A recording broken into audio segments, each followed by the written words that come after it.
collected talks of David Solomon, podcasts on topics ranging from Jewish history and the Bible to Jewish mysticism, philosophy and thought. To find out about David's talks, books and more, visit davidsolomon.online. And now, here's the lecture.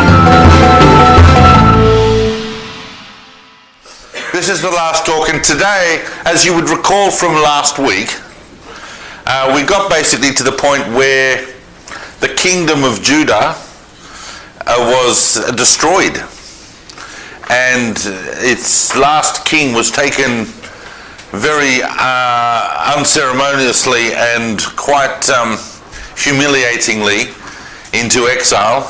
That last king was Zedekiah, and the previous king, Jeconiah, who was already in Babylon, because he'd been exiled in the first wave of exiles under Nebuchadnezzar. His grandson, Zerubbabel, returned with the returnees under Cyrus of Persia to inaugurate the period that we now know as the Second Temple. We were around about 500 BCE, a long time ago. And that temple project was going to last for a long time. But the kingship was not restored. The kingship was not restored, and we discussed this last week. Zerubbabel was given a title of governor. He was called Fachat Yehudah. He was the governor of the area of Yehudah recognized by the Persian Empire. He had full authority. He would have seen himself, because he was of the royal line, he would have seen himself as a prince, but there was no restoration of the kingship. Therefore, it's perfectly legitimate for you to say, why then, David, are we having a sixth class? The king's finished. Because we had more kings, and not just yet. And we are they said I'd only have one whiteboard, but I've got two, and I'm going to lay out first of all some historical background to what we're going to look at. Today's talk is a complex talk, but it's made doubly difficult by the fact that I'm going to be talking about things that I'm sure are all very familiar to you. And I always get worried. People think I get worried that the material is too challenging. That's not my main concern. My main concern is always that the material is too basic and too simple, and that you'll have wasted your time coming here. So I'm going to ask for forgiveness on that.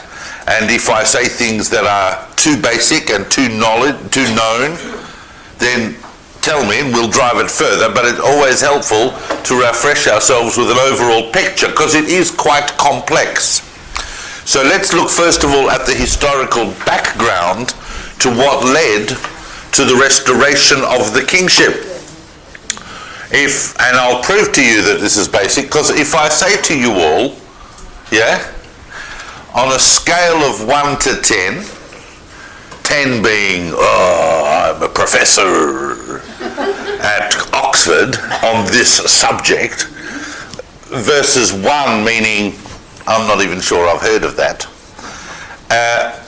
Who would consider themselves a 5 on the late Second Temple period? Very good. Very good. You see, so you see my problem. I've got to actually go a little bit deeper, and we've got to put it in perspective. Right? And you're very honest, because you're putting your hand up and saying you're a 5, maybe even more, maybe you're a 6 or a 7, or an 8, or more. But the others are much more humble. Not that you're not humble, you're just honest. But I'll guarantee I'm going to talk about things and you go, I know about that. But let's start. Okay, so here's what happened.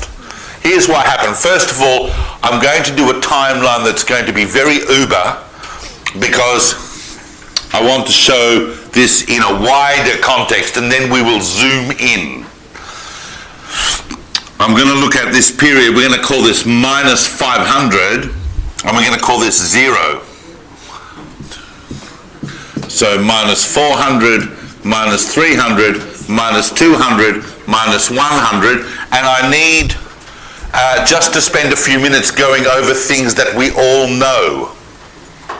Things that we all know. First of all, minus 500, that places us around the time of Zerubbabel, around the time that we finished last week, where Zerubbabel leads the returnees, or a number of returnees, back from Babylon to rebuild the temple. That happens around here, and that happens under the direct rule of Cyrus. Yeah, but which empire? Oh, Persian. Persian. So this is the first subset of the Second Temple period, and those who've heard me talk on the Second Temple more extensively will know that there are how many historical subsets that we generally recognize for the purpose of studying the Second Temple. We generally recognize 4 sub-periods of the Second Temple, depending on who's in control. And what are those 4? How many subsets are there? I've already said it. Is that a phone? I said 4. Yes, I said 4. Yeah, that's right. So I just realised I said 4. So I can't ask how many. So the first of those subsets, the first of those sub-periods is what we call the Persian sub-period. And that is, and as I said, there's no restoration of kingship. Everyone can relax about the Persian period. No one's getting up in the Persian period going, I'd like to be king, thanks very much. Simply not that kind of arrangement. In fact, the whole of the Persian period of the Second Temple is what some historians call a quiet period, because we don't have a lot of detail from it. We assume that we're busy. Doing what? Oh, well, we've got an entire economy and society to reconstruct. Don't underestimate just how much Judah was ravaged and damaged and destroyed. Most of the Jewish people are not living in the land of Israel at this point. We're living in the east because that's where the dynamic centers are, but there is a center that is gradually growing in influence and strength back in the land of Israel. We are also under the control of the Persians. There's not a lot for us to do. We're paying taxes. We're participating in a few wars. We're also, interestingly enough, fixing up a few bits and pieces of our own textual heritage. So many of the books of the Bible are being finalized and edited during that period, but historians regard it as fairly quiet. There are interesting things happening in the Jewish world outside the land of Israel, but for our purposes, this is the Persian period is a quiet period.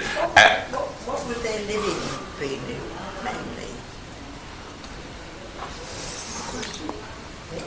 Agriculture and some trade, because just inevitably, because of the unique geographical position of the land of Israel, and one of the reasons why empires are always quite keen to take control of the Levant is because naturally it participates in trade routes.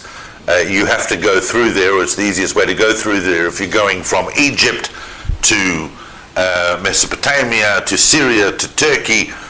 It is the natural vortex, so things have to go through us, and there's other entities around that are on the rise and on the wane, and we are taking advantage of different economic opportunities. It's a good question. Some people have gone into that. There's a little bit, there's a few, there are, we're growing a few olives. We are dealing with a few precious metals, but not that much. But mostly agricultural produce and tourism. In those days, Well, of course, the land of Israel has always been a tourist center. And don't forget, we have a temple, so there's a whole temple economy that's going on. the money changes. Well, that's a little later. Let's not get ahead of ourselves, but yes. The temple in Jerusalem was regarded internationally and respected internationally as a temple. We're busy, we've got things going on, but it's slow. What's a temple economy, please? Oh. Do you know what happens in the temple? Selling goats. What happens in the temple? The main focus. I'm going to tell you. What do you know? What? I'm your -5. No, I understand. But even you would be aware what generally happens in the temple in the ancient world. What happens in the temple what's the big thing going on? Sacrifices, animal sacrifices. So you're not going to schlep a goat from Ooga Booga to Jerusalem, or you're certainly not going to schlep a cow, right? So you got to bring money, you got to buy animals, you've got to do this, selling stuff, souvenirs. It's all temple tourism. It hasn't really changed much. We don't have the sacrifices today, but you go to a shop in Jerusalem, you buy your souvenirs, your little this and that, your schmonzes, whatever. Sorry? Was that giving them much revenue, or? At various times, like for example, I would imagine that just like here, right? Let's imagine you open a kosher shop in Melbourne, in Caulfield, right? What would be your busy times of the year? Yom Tov, right? Passover would be a killer, right? That's your busy time. Rosh Hashanah, Yom Kippur, perhaps not as busy as Passover, but certainly busy. And right throughout the year, pilgrims. I mean, look at pilgrim sites all around the world. There are little mini economies that set up around those places. If I'm not even talking to the Jewish world, if you go to Lourdes, or you go to, I'm sure if you go even to some of the Islamic pilgrim sites, there are some people that are making some geschäft over there, and it's always been the case. Religion and economy goes hand in hand. It wasn't. We're not talking on a massive scale, but no. There was things going on. That was a unique quality of the land of Israel. It had a religious character. There was also a reconstruction. There was a fair amount of reconstruction, not as much as is going to take place today, but there was some reconstruction. But also, I want to come back to the first point on that subject, and that is that don't underestimate how important the land of Israel and the Levant has always been to international economy, particularly in those days. You had to go through there for all your various trade routes. If you were going from Egypt to China or to India, you had to go through there. If you were going from Europe to Iraq, you had to go through there. These are it's trade routes. Now, and the Persians knew that. Anyway, and the other thing economically that was supporting a lot of people was, of course, the fact that not only did trade routes have to go through there, but so did armies. So supplying military and supplying armies and supplying mercenary armies and defenses and fortifications and all these things is an economy in itself as well. So look, I'm not saying it was booming, but there were things going on, but it was quiet. But we know, and I can't spend too long on this because that's not what we're talking about today, because there's no kings in that period, no Jewish kings. We all know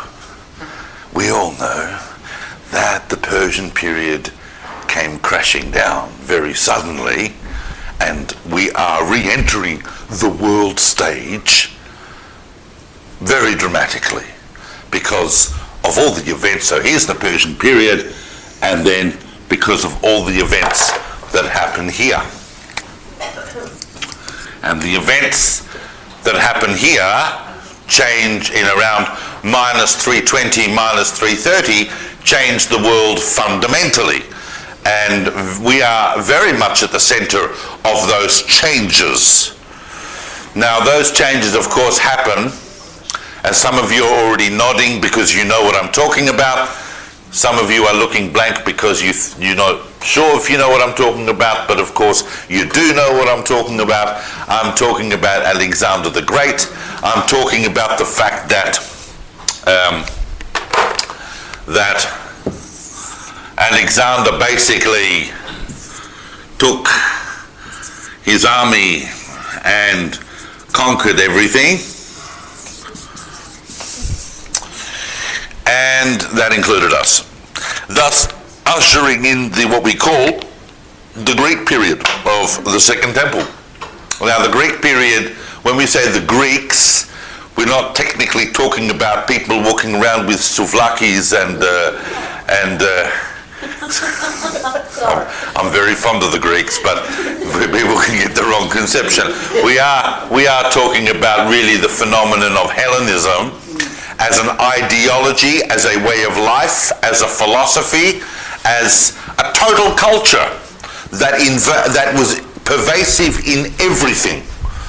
Very, very important to understand how from around minus 300 onwards, in just about all parts of the civilized world, Hellenism was changing the way people did things, changing the way politics was run, changing the way administration was run, changing the way people dressed, the way they spoke, the way they thought.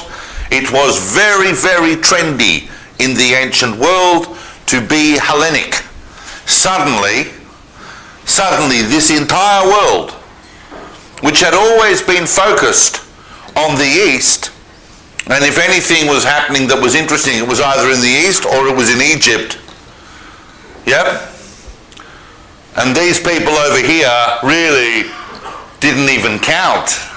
They were just, barbarics being intimate with their goats in mountaintops. No one really knew anything about them, and suddenly we are opened to this concept called even more overarching, this idea that we now call the West. The West. And the West brought democracy, it brought philosophy, it brought a systematization, it brought a whole new way. So when we talk about how pervasive Hellenism was for centuries throughout this entire period, it's not so dissimilar to the pervasive influence of the West in the world today since, the age of exploration, the last 400 or 500 years, that has brought the values of the West to a global scene. And now wherever you go in the world, you're going to find T-shirts, you're going to find Coca-Cola, and you're going to find Chabad. And all of that comes from the West. Now, I amuse myself too. Now, very, very, very quickly, because it's not the subject of what we're looking at now, but just so that we understand the historical mechanics, is that you are aware that Alexander died, and you're aware that when he died, and he died relatively young, that what happened to all of these massive conquests that the Macedonians had made, what happened to them? Did people go, oh, well, Alexander's dead, we can all go home now? You know this, I'll remind you. His entire conquests were divided up by his generals. Whatever children remained of Alexander were quickly dispensed with, and his generals took it, and those generals are known as the Diadochi, and they carved up his empire. Very complex picture, but simplified for us, because as far as Jewish history is concerned, by the way, of course, Alexander put an end to the Persian Empire, and what happened, what arose in its place as a result of this carve-up of his empire, of his conquests, were a series of Hellenic-based dynasties. For example, and pertinent to us, is the fact that here, in what is today really Syria and Iraq, and that whole area here, was claimed by a general of Alexander's called Seleucus. So when we talk about the Seleucid Empire and the Seleucid dynasty, that's where it comes from. There was a dude called Seleucus. He was a general of Alexander's, and when Alexander died, he said, I'll have that, thank you very much. And he creates the Seleucid Empire, the Seleucid dynasty, which was a Hellenically based dynasty. So when they set up cities, and when they set up provinces, they set them up on Hellenic lines. And if you want to understand what that looks like, then you read a shtickle Plato, and you read a few other Greek philosophers, and you get a picture of this concept of a polity, of citizenship, of gymnasiums and sports and educations and schools and all the things that the West will bring you, civilization. And if you're not participating in that, you're kind of on the out, as you are today. If you don't go to school and you don't play sport and you don't do the things that the society expects you to do, you're a lochschlepper. You're not really... So that was what was happening. It didn't matter what the local customs were. There was an attempt in different places to adapt the local custom to Hellenic outlook with varying degrees of success, and most places bought into this because it was a better way of doing things. We're not quite yet at flush toilets, but you were able to actually get things done this way. The other very important dynasty that was established in relation to Jewish history of this time was, of course, in Egypt, where a general called Ptolemy, one of the generals of Alexander, again, spelt with a P to confuse everyone in history, right? Ptolemy sets up the Ptolemaic dynasty in Egypt. That's going to go on for hundreds of years. Remember, even someone living here like Cleopatra, there are a number of Cleopatras, but the famous Cleopatra, she's a Ptolemy. All of the Ptolemies. So the Ptolemaic dynasty is here. Now, what does that picture tell you? What does that picture tell you about what might be happening to the province or state of Judea in the wake of these carve-ups? So it's coming under the influence of the Sadducees and the Ptolemies. Not just the influence, excellent, but what else is it coming under? I think they're taking... They are Absolutely. both claiming it. And whilst they might both be Hellenic dynasties, it doesn't mean they're particularly friendly. And each of them wants the land of Israel as a buffer state. And that really explains the whole series of events that happens throughout the 3rd century BCE in this subset that we call the Greek period. It's not all one clean, smooth sheet. There are, in fact, no less than 5 major wars between the Seleucids and the Ptolemaics over the land of Israel itself, and we're like a basketball. We're going back and forth. We do not have the resources to establish our own independence for most of that century. Culturally and politically, we are aligned with the Ptolemaic dynasty. We can't go into it now in detail, but many of the things that you would find interesting that still resonate today happened in the Ptolemaic dynasty, or under the influence of Ptolemaic Hellenism. We start to develop huge communities in Alexandria and places in the Ptolemaic Empire. The Torah is translated for the first time under Ptolemy II during the 3rd century BCE into what language? Greek. That's the whole point. That's what the Greeks did. They took people's cultural objects and they split them open like a dead cat. God forbid comparing the Bible to a dead cat, but it's a very scientific exercise that they did there. They were Hellenics. They were Western. They were of a mindset that our society can kind of understand. We want to see it. Open it up. So was it Judah and Samaria at that time? Was it? They were fighting over? Yes, well, what was formerly called Judah and Samaria and is now called just Judea, like Judah, basically. And then, of course, by the end of this century, remember, I'm only historically backgrounding this quickly, and I'm already spending a lot more time than I should on this particular point. We haven't got to any kings yet, and all I'm doing is backgrounding. But the background is important, because otherwise we do not understand where these things suddenly happen. By the time we get to here, more or less the top here of the 2nd century BCE, overall in this particular power struggle, the Seleucids have won. The Seleucids have managed to build, over the course of the preceding century, a very impressive empire. In fact, it could be said that if you were to walk into the world at around about -200, you would probably say that the Seleucid Empire, which is really bigger than I've indicated here, and which by now controls the land of Israel,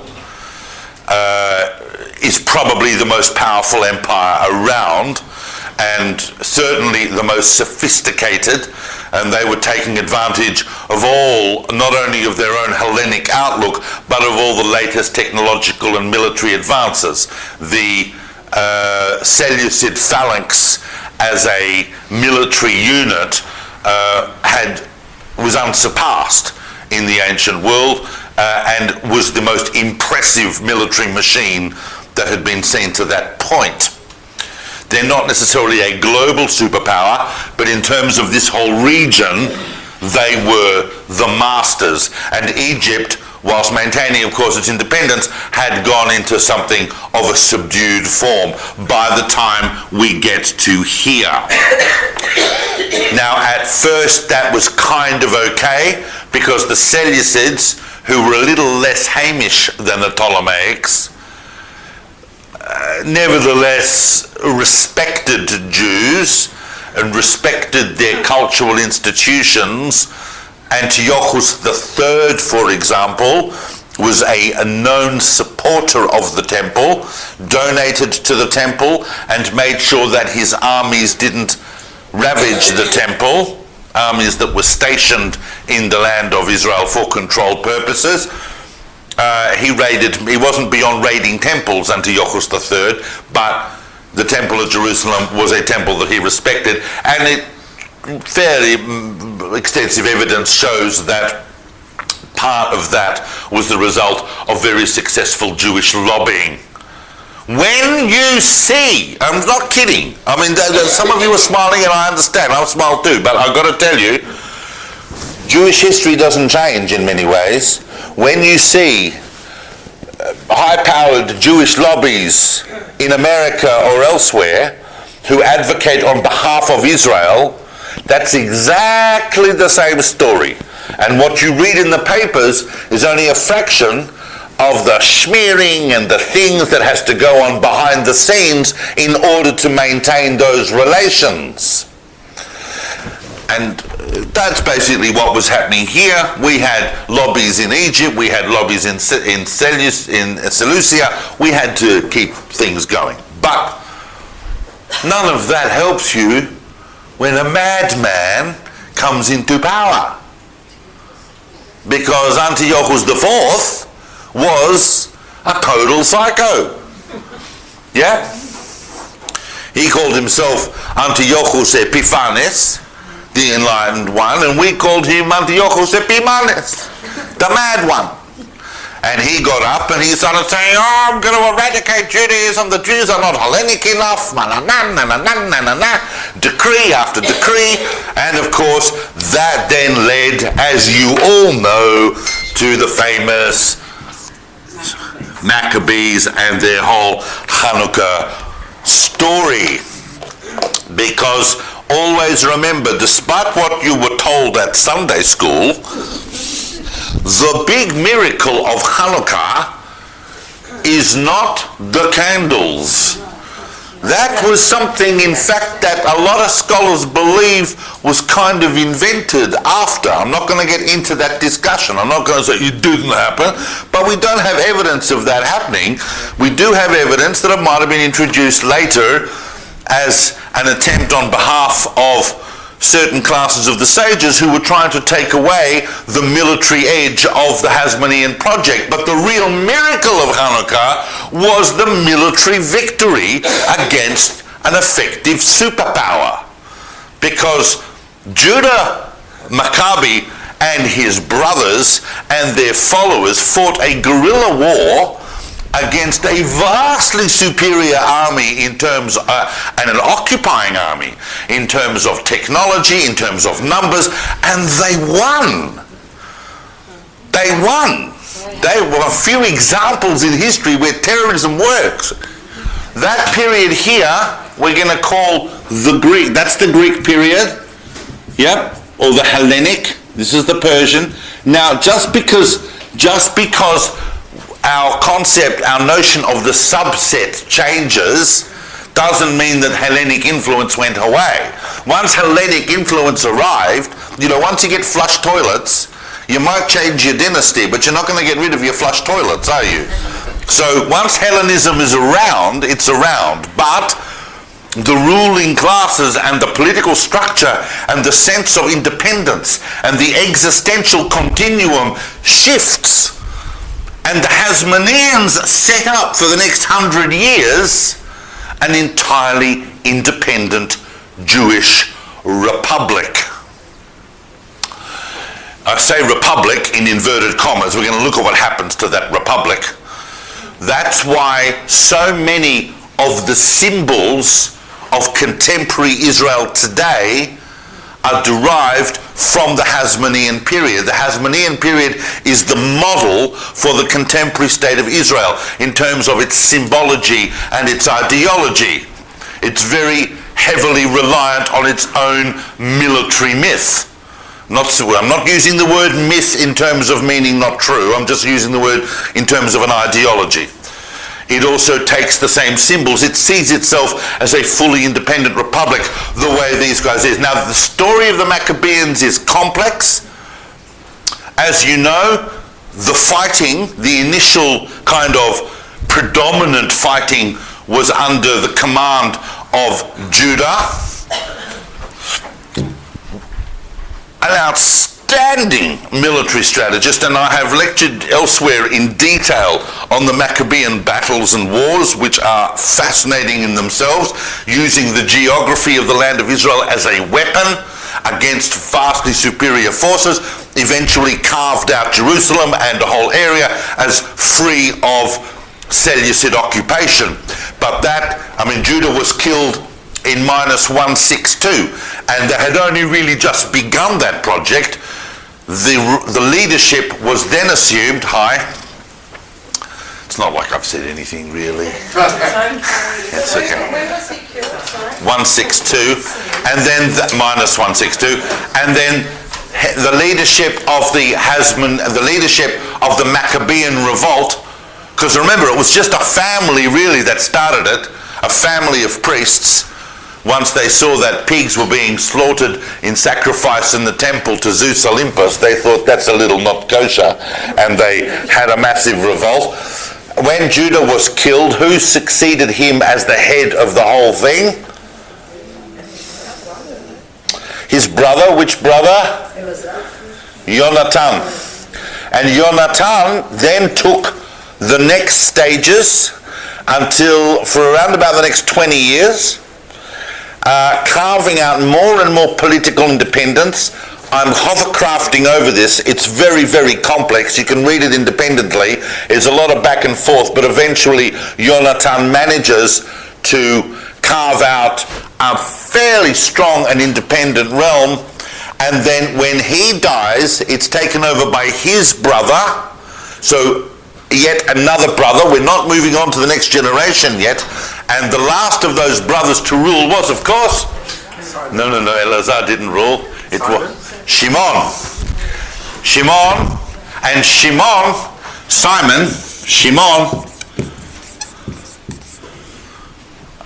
the last of the brothers, really is the first one. I'll see your hand, I'll get to it in a second, is really the first of the Hasmonean rulers,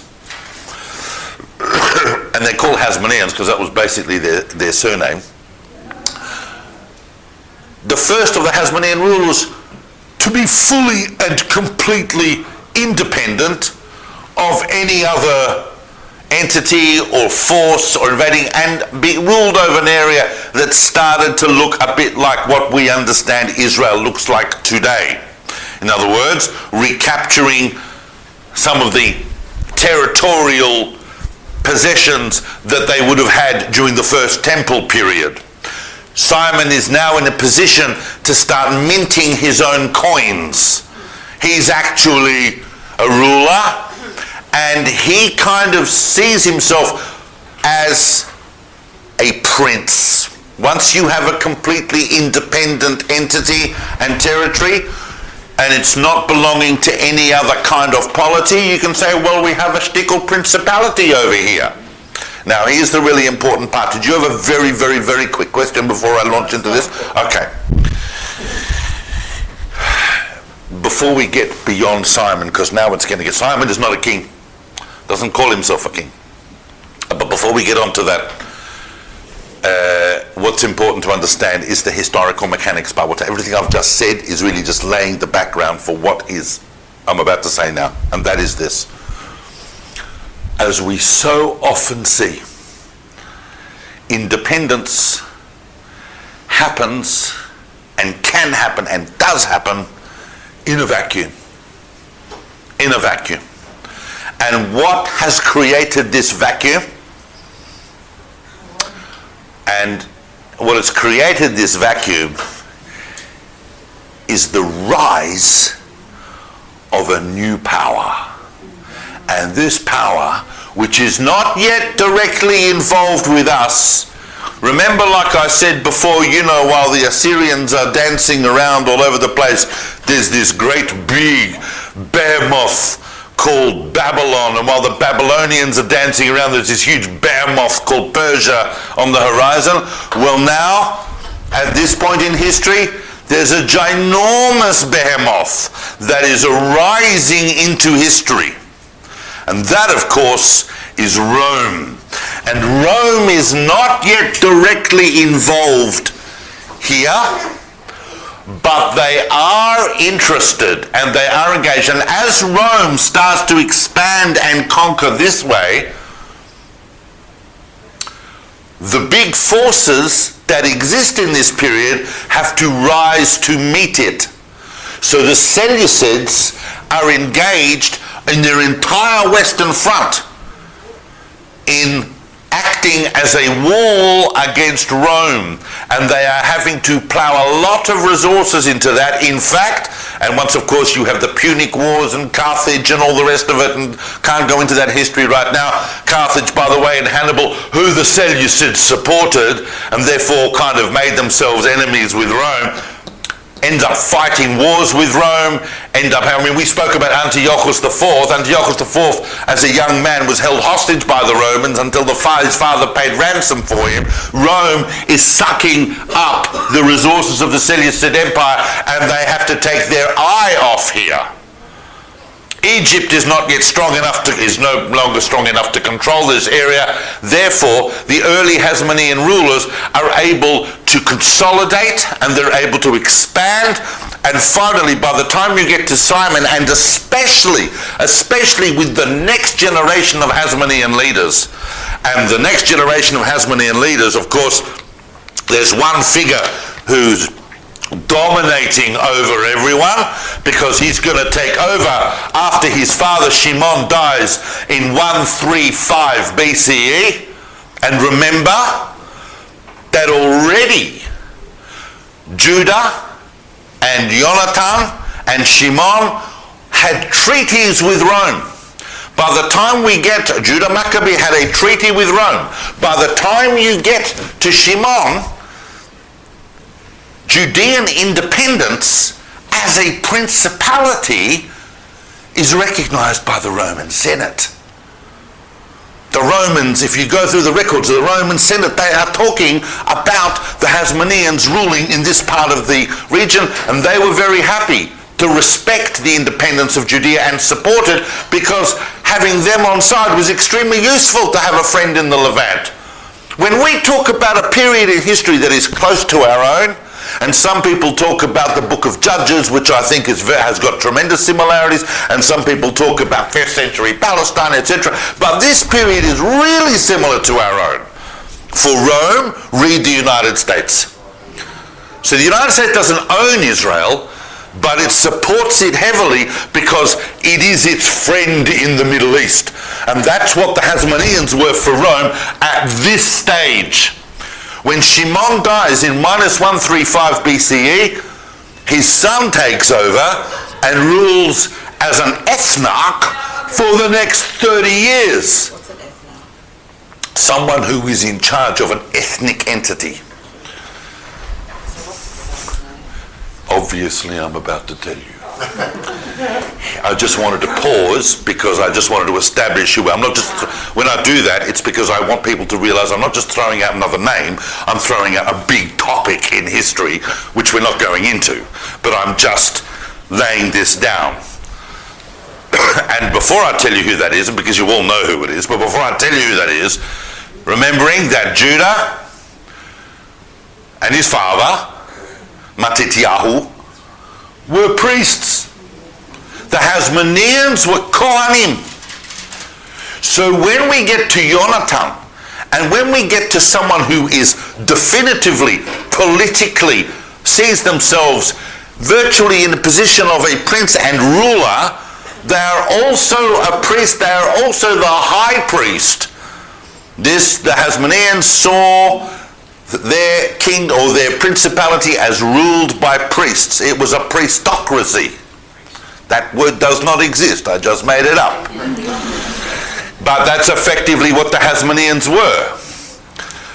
And Shimon's son, of course, who rules for 30 years, is... Come on, I thought we were all at a 5 or a 6 on this.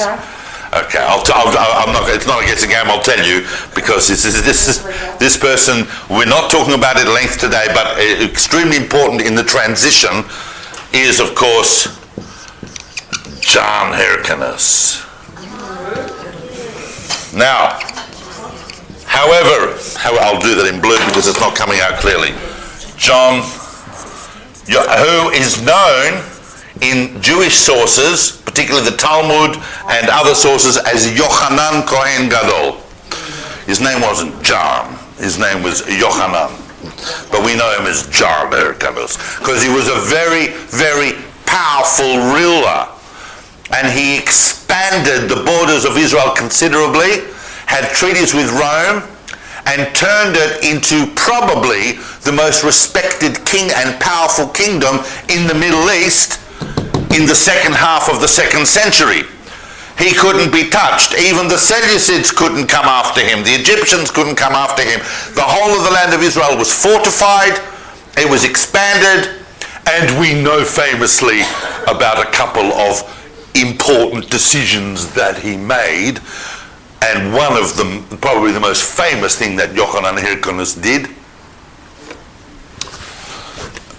which was to have some serious historical karma bite us on the backside, was what? You married out, No, he didn't marry out. No, he didn't marry out. He was a Kohen Gadol. He was the Kohen Gadol. In fact, for most of his career, he was allied with the Pharisaic factions. I'm going to talk about that in a second. But his big moment that people say was probably not the wisest thing to do was that when he conquered Idumea is here, he forcibly converted the entire nation to Judaism. Remember, what was the big thing for the Hasmoneans? Hanukkah was not simply some nice festival where you light candles. They wanted to replace Sukkot with Hanukkah. I mean, Hanukkah for them was... It's like when you walk around Tel Aviv today, people don't really care about Rosh Hashanah and Yom Kippur, but Yom HaZikaron and Yom HaTzmaut, whoa!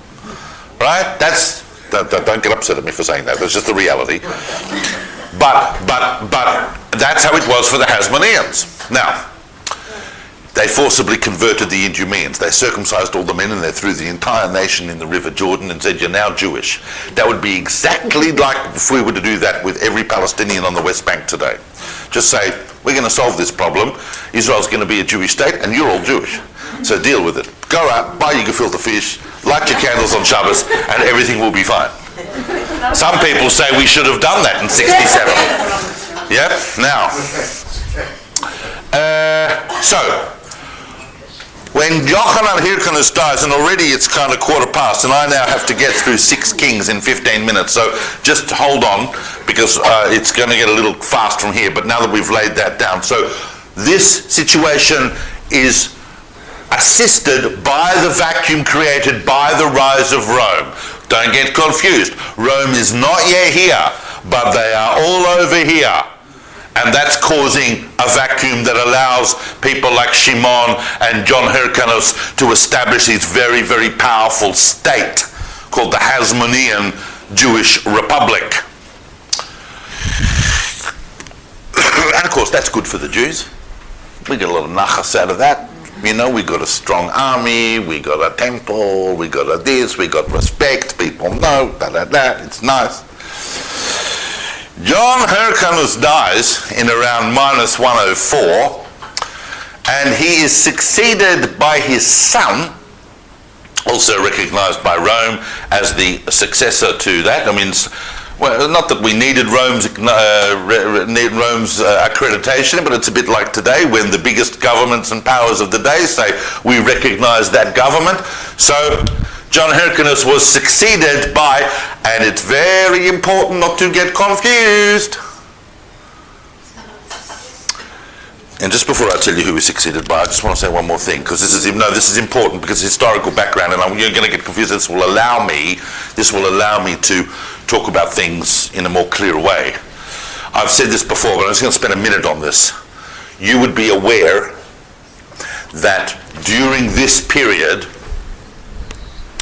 within the land of Israel and within the Jewish world generally, 2 distinct pictures are emerging of what Judaism actually is.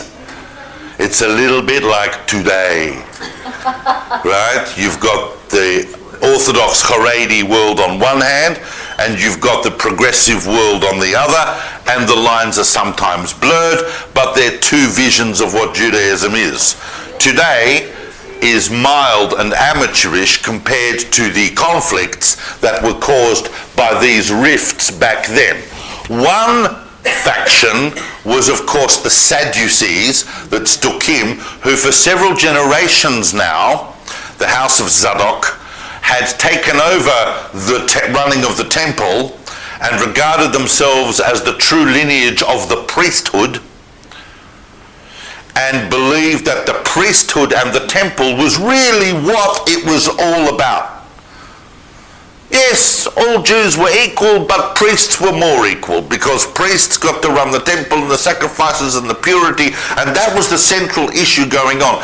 They didn't know anything about a thing called the oral law. They didn't know about all these rabbis. What are they doing? What did they want? They want to tell us about Mashiach and about the afterlife. And we don't believe in any of that. We believe in sacrifices. We believe in the temple.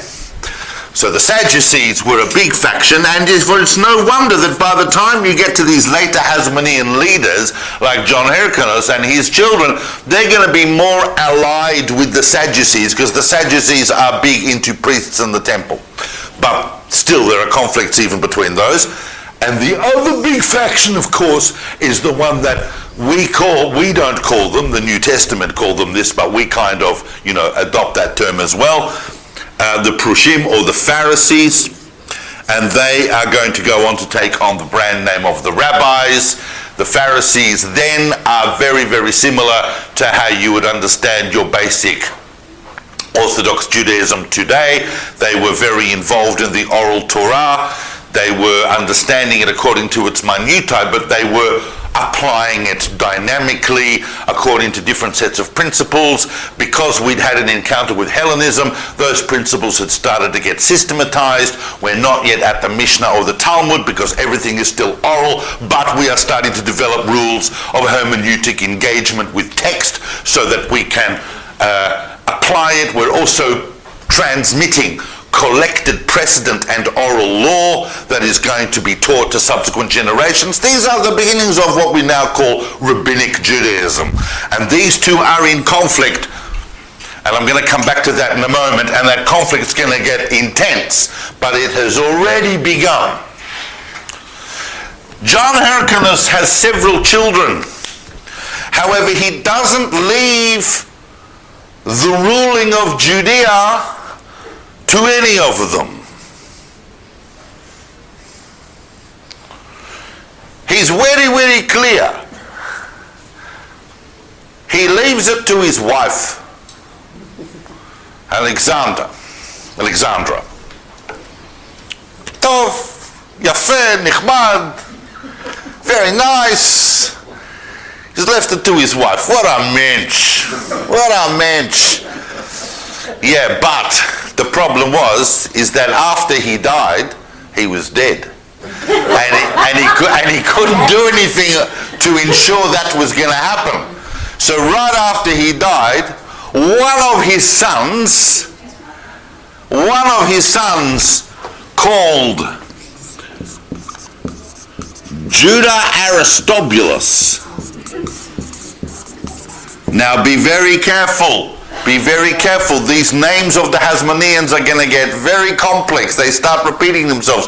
But Judah Aristobulus gets up, takes his mother, and throws her in prison, and also imprisons and executes his brothers, except for a couple of them that he kept in prison with his mother, and called himself high priest and king. Basileus in the Greek, which was recognized by Rome. This had deep ramifications. First of all, it utterly appalled the Pharisaic factions. The big difference between these two in relation to that political leadership was that the Sadducees saw the position of king in primarily political terms. Okay, you want to call yourself a king, call yourself a king. Call yourself a prime minister, call yourself a president, call yourself whatever you want. By me you're a king, by them you're a king, whatever you want. We really don't care. It's a political position, and political positions have political titles. No, it serves your foreign policy and domestic policy arrangements to call yourself a king, call yourself a king. But for the Pharisaic faction, that was utter heresy. Because they did not see, and Rabbinic Judaism, and early Rabbinic Judaism, and therefore subsequent Rabbinic Judaism, and therefore Judaism today, doesn't see the role of king as political, it sees it as religious. A king is a king as defined by the Torah. And what do you have to be if you want to be a king in Judah? Bet David. You have to be descended from David. We looked at that for weeks after weeks. That was the covenant made with David. Your descendants will always sit on the throne of Judah. What are these guys descended from Aaron, these priests? Okay, high priest, we've tolerated that. These Hasmoneans, they appointed themselves high priests. Not all of them were that frum, but we put up with that. But look, this guy is now calling himself a king. Obviously, Judah Aristobulus' own care factor about their argument was zero and falling. He then starved his mother to death in prison. Didn't just imprison her, but killed her by starvation. Not a nice thing to do to your mother, and or anybody else, but particularly your mother, and was going to have some very bad karma for him. He was a very aggressive ruler. During his time as king, he expanded the borders, did a few more forced conversions like his father, but generally not remembered as a very, very nice person. And after a year, he died. And he died a very painful and excruciating death over several days. He died in Jericho. Everybody talks about how awful that was for him. So he was from the house of David? No, he wasn't. That was the problem, or one of the problems. So was it a natural death, or was he hooked? They don't know. They don't know. It may be that he was helped because, and it may even be that he was helped on that journey by his wife. Some historians posit that.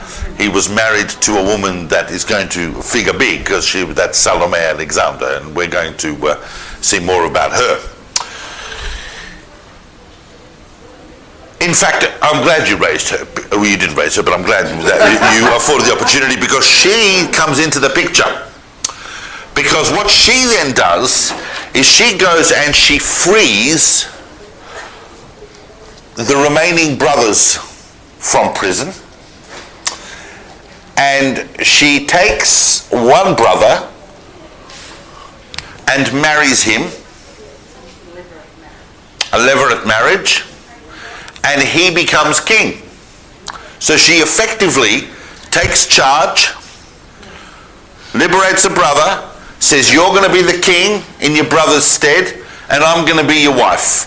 And that, of course, is someone you've all heard of, but now we can contextualize that person. He ascends to the Hasmonean throne, because right from the start, he's a king, and he's married his brother's widow, and he's going to go and rule for the next 27 years. A big ruler. He becomes massive. This is the height of the whole Hasmonean project. He is the king. And his name is... These people are not just streets in Tel Aviv. They are proper historical people. His name is... We know him as...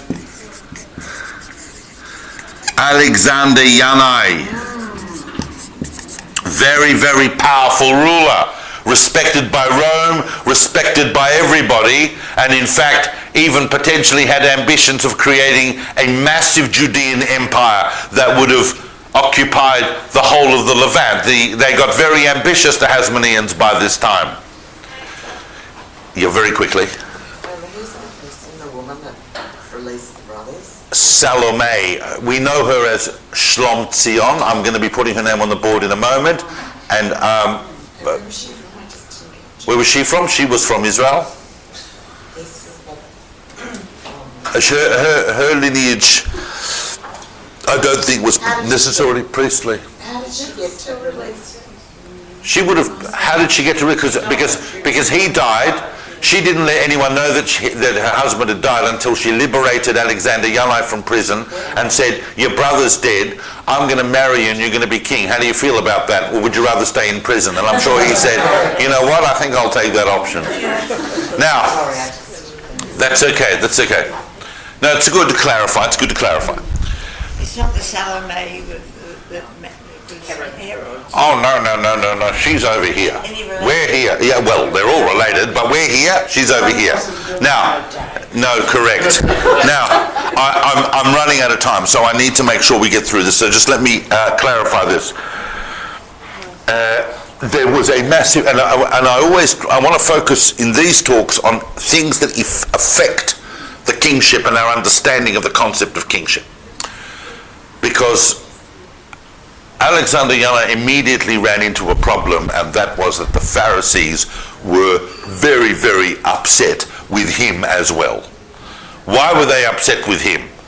First of all, he continued this thing, I'm king, I'm high priest. They said, you choose one or the other. In fact, you shouldn't choose king at all, but if you're going to, you can't be high priest. That's just too much. These institutions were meant to be balanced against each other, not embodied in the one individual. But more particularly, they were upset because he married his brother's widow.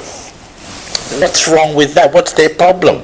The Torah says, and Yehuda Aristobulus didn't have any children, the Torah says that if a man dies childless, then his widow should marry his brother. That's levirate marriage. Why were they upset? Why was that a problem? Because that law is valid for everybody except the high priest. The high priest can only marry a virgin.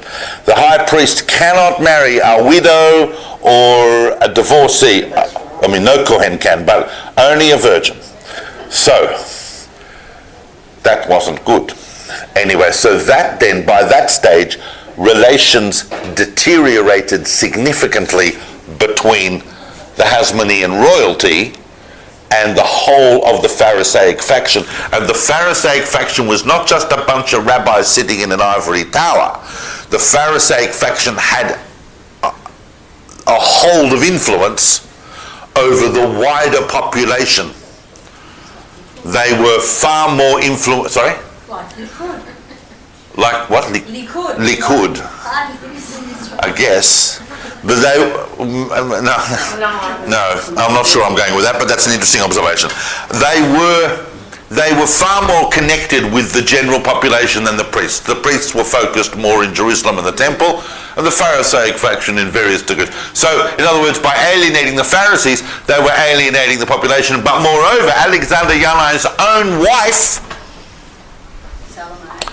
Salome, who we know as Shlom Tzion, she herself was a Pharisee and connected with the Pharisaic faction because her brother was Rabbi Shimon ben Shetach, who is mentioned in Prekavot, mentioned in the Mishnah, and Rabbi Shimon ben Shetach, a leader of the Pharisaic faction in the early years of Alexander Yanai's rule, was visiting the palace quite frequently, but that whole situation deteriorated because Alexander Yanai effectively went to war against the Pharisaic faction and ended up over the course of his kingship with something like 50,000 people dying in this civil war between the Sadducean and Pharisaic factions. These are not simply two parties, these were deeply conflicting factions. This is like what was happening, in the 20th century, what was happening in Ireland between the Catholics and the Protestants, or what was happening in Iran and Iraq between the Shia and the Sunni.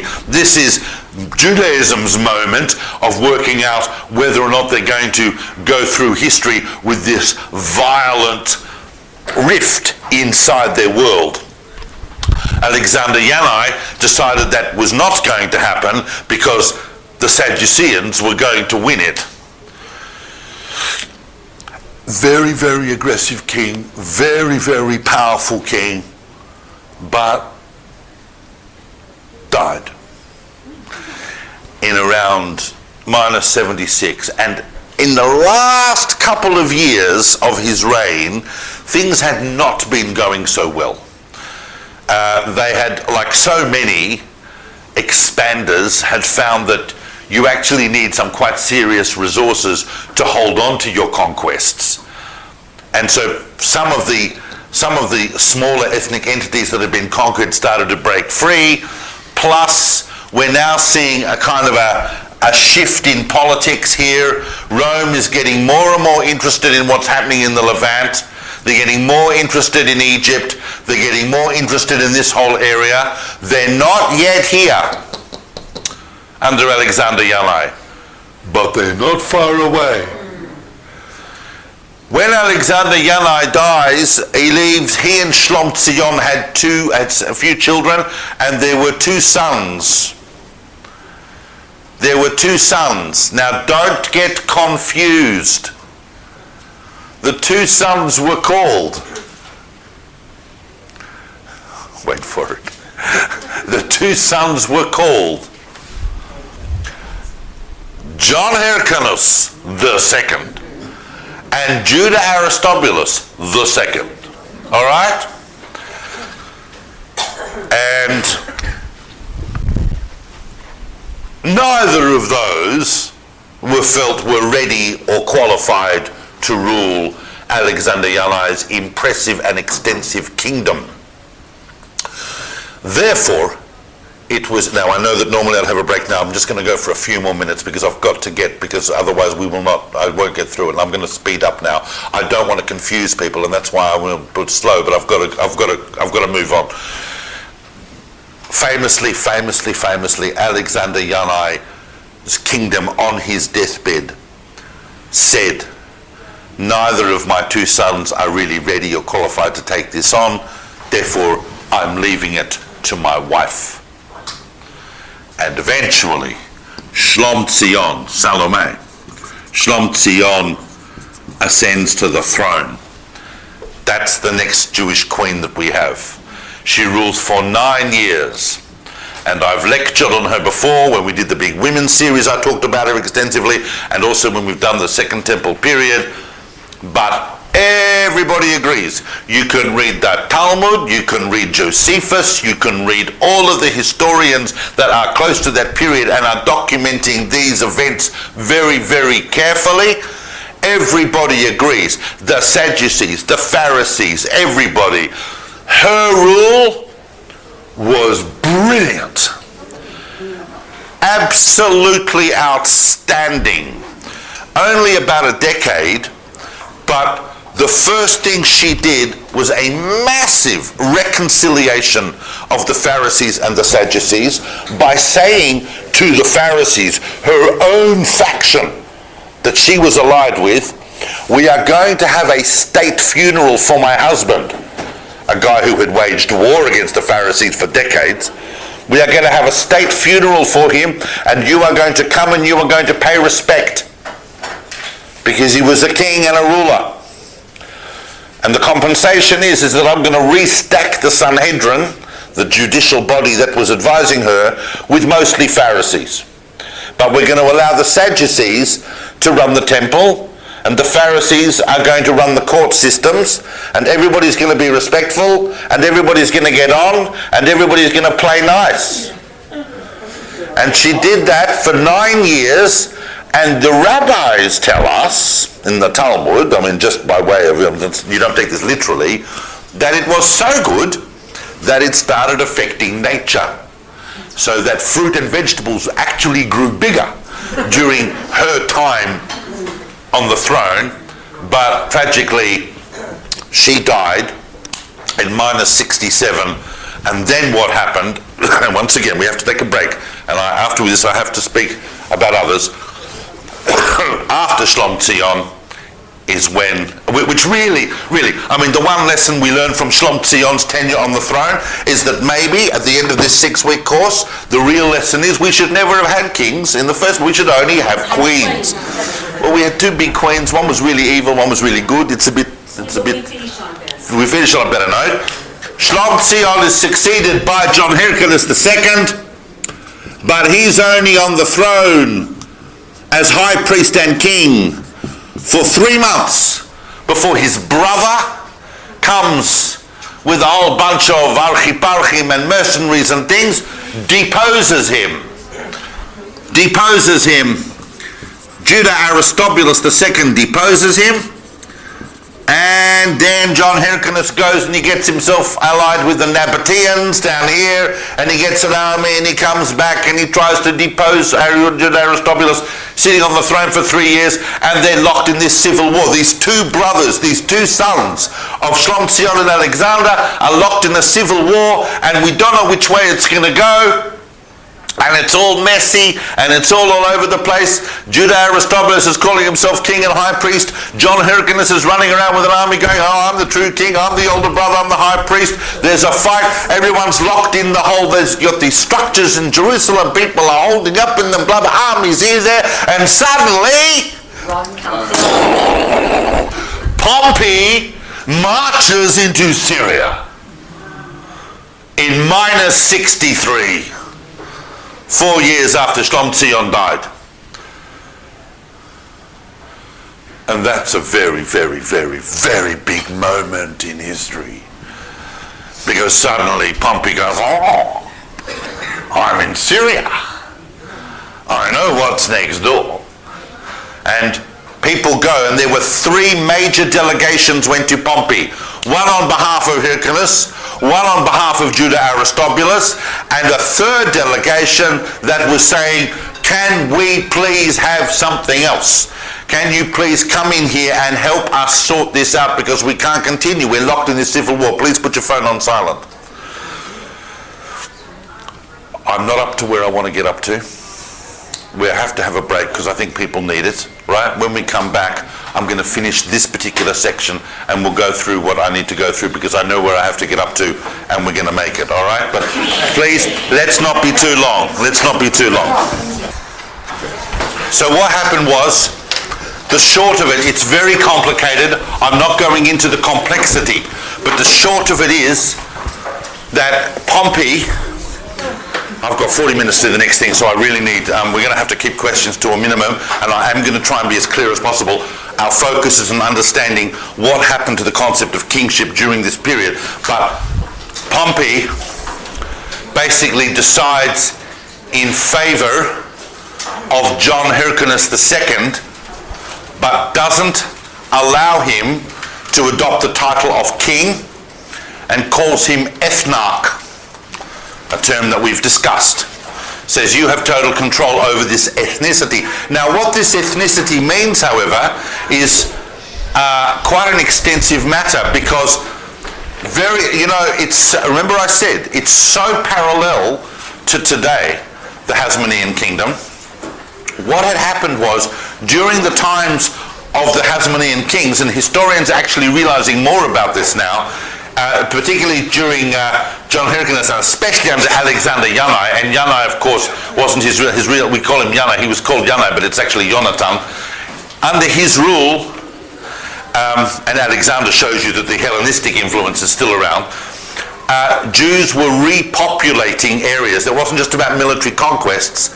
Jews were going to live in those areas, exactly like today, when we occupy the West Bank. We're not just occupying it militarily, we're setting up towns and cities and settlements there, and that was happening during this period. So an ethnarch has got control over Jews in a wide range of areas that comprise pretty much what Israel looks like today. But the Romans divided it up into subdivisions, such as Judea, which is Judea, Samaria, Perea, which is on the other side of the Jordan, Galilee, which is of course the Galilee area.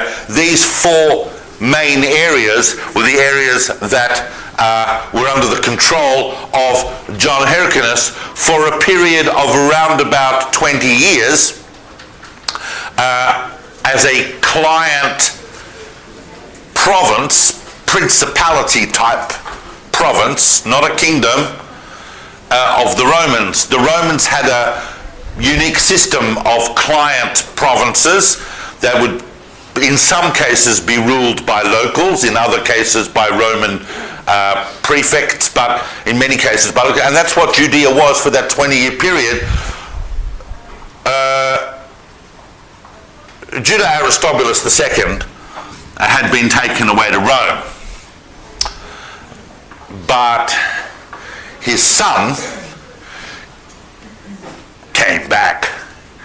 Now, the other thing that's happening is that while John Hyrcanus is ruling, John Hyrcanus, by all accounts, well, certainly Josephus tends to portray him this way, but so do others, is that John Hyrcanus II wasn't the strongest ruler.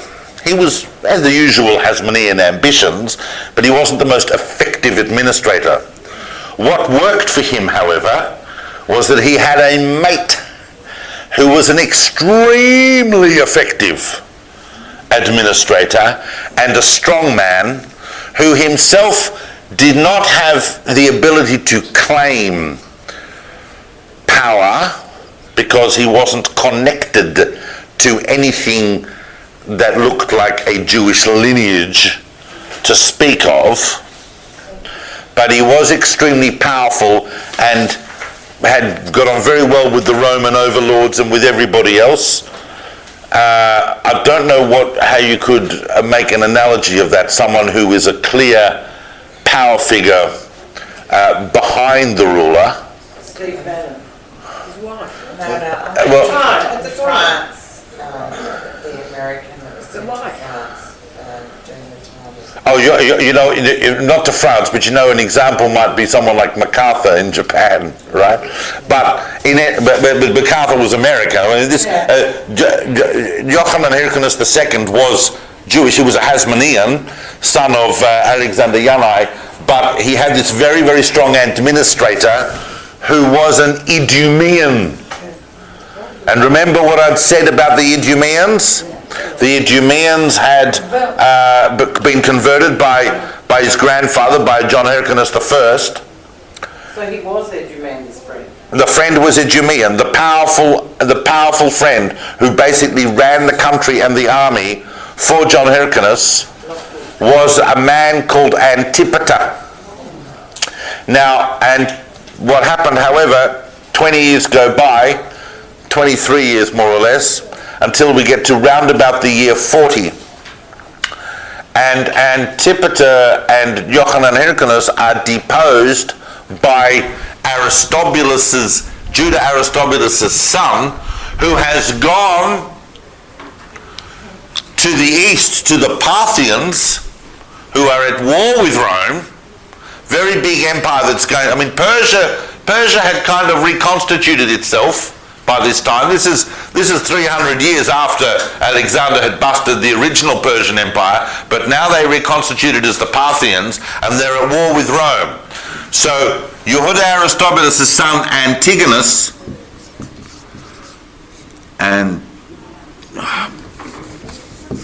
Antigonus, well, actually his name was Mattathias, but they all took on these Greek names as well, so he's actually Mattathias Antigonus, or Antigonus Mattathias, whatever you like. We call him Antigonus. So Antigonus had gone to the Parthians, got an army of the Parthians, and said, oh, that'd be a good idea, let's install you there, and that'll really piss off the Romans. And he comes and he deposes John Hyrcanus and Antipater, and sets himself up with Parthian backing as king. As king. Not ruler, not ethnarch, not munchi bunchi, but king. And he rules from Jerusalem. Now,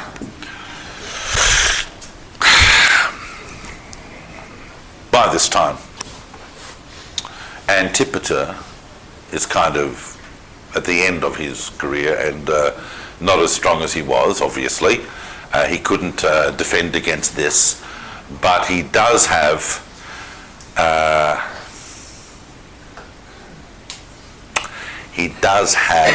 very, very ambitious, powerful, and unbridled and ruthless and determined son, himself obviously an Idumean, who Antipater had placed this son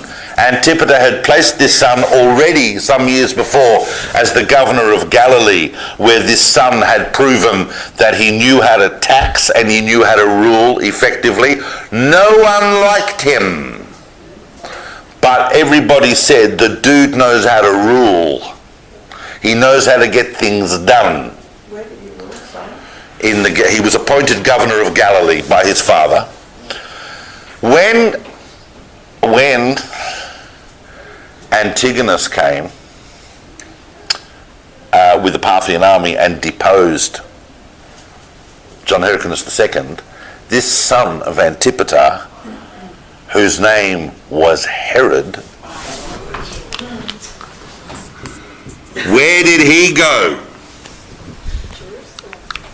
Oh, he was in Jerusalem. He escaped from Jerusalem. John Hyrcanus, by the way, had his ears cut off to maim him. Why maim him? Can't be high priest.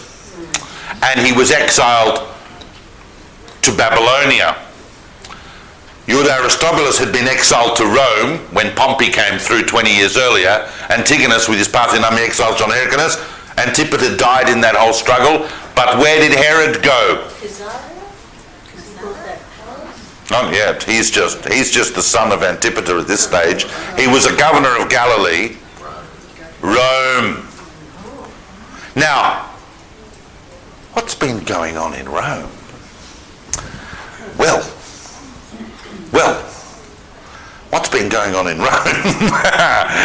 As you might know, and this is not a lecture on Roman history, unfortunately. We would get very lost if it was, but I'll give you the brief of it, and that is the fact that this republic was basically at an end. And it was ended just prior to all these events by a man you've probably heard of called Julius Caesar. Caesar, in fact, was a supporter of Yehuda Aristobulus II, probably because he was in various conflicts with Pompey. But by this time, of course, Caesar is dead, and Rome is ruled by a triumvirate of Octavian, Lapidus, and Mark Antony. And Mark Antony was given control of this whole area. Hence his liaisons with Cleopatra, etc., etc. Now, Herod and Mark Antony saw things in a very similar way. And it was Mark Antony who convinced the Senate that Herod would make a much better ruler for Rome's behalf than anyone else they could think of. So since Herod's in Rome seeking support from the Romans to depose Antigonus, who is supported by the Parthians, and find someone else, in fact, according to various accounts, Herod went to Rome actually to seek their support to put John Hyrcanus back on the throne. But the Romans and the Roman Senate, influenced by Mark Antony, said, no, actually, why don't you go and do it? And why don't you be king? About time you guys had a king again. We understand kings. But, and said Herod, obviously Herod said, I've got no problem with that, I'll go back and be king. And they said, yes, but you've got to do it on your own. We're not going to actually, we'll give you moral support, we'll give you a few letters. Because Rome was pretty sucked up in a war against the Parthians. We don't really have time to start sending parts of our army to help you get it back. You have to get it by yourself. Herod came back, and at first he wasn't successful. It took him 3 years to depose Antigonus. It was only when the Roman war with Parthia had finished that he was able to get Mark Antony to divert a big part of his army to help get rid of Antigonus, and from that moment, which is round about minus 37, that Herod becomes sole ruler and king. Of course, he's not high priest because he's not a Kohen, he's not a priest, he's descendants of Idumean converts, but he marries really well. Who does he marry? Well, over the course of his career, Herod actually married 10 different women. He's like Henry VIII on crack. And most of them one at a time.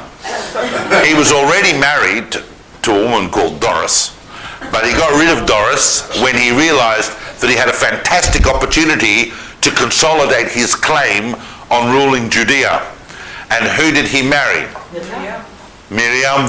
He married 2 women called Miriam. This is Miriam Hasmonean, this is Miriam the First. And who was she? She wasn't just Miriam the Hasmonean. She had an amazing yichus. What was her yichus?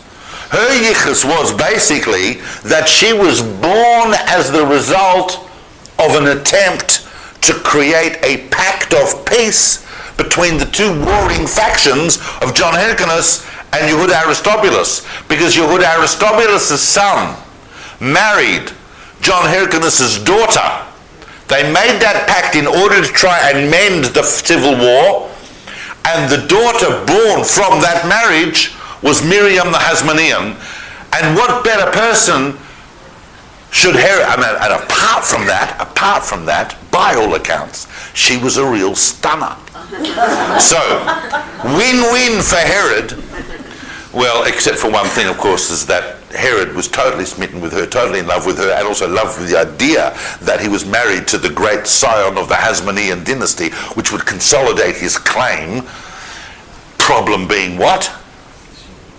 She hated his guts, like everybody else, and with fair cause, because over the course of their marriage, he basically kills her entire family, including her grandfather, who he invited back from Babylonia so he could pay him respect, and he did, made him a nice state dinner and then killed him. Herod systematically killed all of the Hasmoneans because he didn't want any threats. Now, I've got about 10 minutes to speak about Herod, and that's nowhere near adequate, because Herod is an enormous topic in Jewish history. Enormous.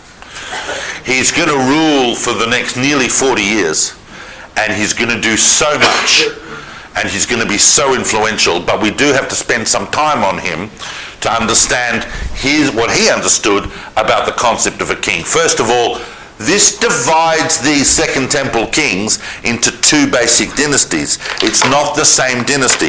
You have the dynasty coming from Shimon the Maccabee, which goes down to here, because even someone like Antigonus right at the end is still a direct descendant of Shimon the Maccabee. That's a dynasty. That's the Hasmonean dynasty.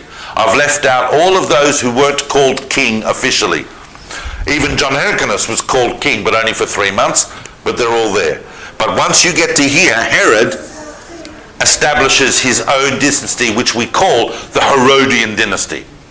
And Herod got the Romans to recognize him as king, and as what we might call a client king. What that effectively meant was this, and believe me, if we get a king now, it will look something like this. Rome was in charge overall. Herod was given complete and absolute autonomy over all issues internally. But he could not make any foreign policy decisions. That foreign policy was in the hands of Rome, and foreign policy includes wars, and foreign policy includes who your mates are in other countries, but internally, and especially over Jews and Judaism and how the country was run and what the infrastructure was going to be and the administration and who was going to be up and who was going to be down and who was going to be sideways.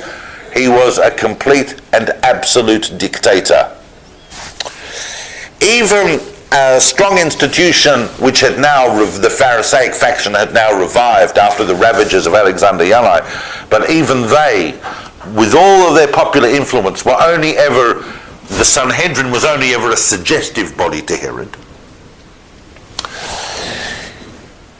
But just a word on the history, because it's very important to understand that Herod is a client of the Romans, but who's his real boss? The emperor. It's a triumvirate. No, Mark Antony. Mark Antony. Herod has to go several times to Mark Antony to explain certain decisions, such as, for example, having his brother-in-law drowned. His brother-in-law, who Miriam had convinced Cleopatra to convince Mark Antony to suggest to Herod that Miriam's brother Aristobulus would make a very good high priest, but when he was getting too popular, Herod had him drowned. Herod killed most of his family. Remember the famous statement of Augustus, who said that better to be Herod's dog than a member of his family.